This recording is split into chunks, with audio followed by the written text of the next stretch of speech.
Hi, my name is Ryan and I am a registered nurse here representing Lab Genomics, and today I will be instructing you on how to obtain a proper urine specimen using our UTI panel sample kit. First, gather supplies.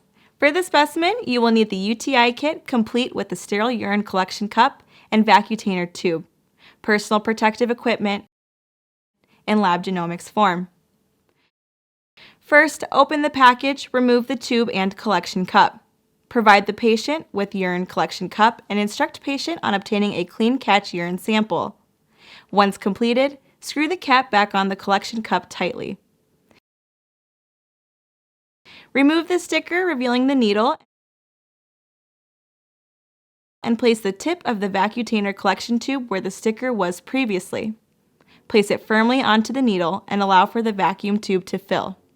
The tube will fill about 3/4 of the way. Remove vacutainer from cup and discard rest of urine sample and urine sample cup according to your facility policy. Before placing the sample tube in the biohazard bag, please make sure that all the appropriate information for the patient is placed on the tube. This includes patient name and date of birth. Check again to make sure all paperwork is complete and placed in the outer pouch of the biohazard bag prior to submitting to Lab Genomics. Thank you for watching our video. Again, this is Ryan here with Lab Genomics. For more information on our training videos, please visit our website at newendeavors.com.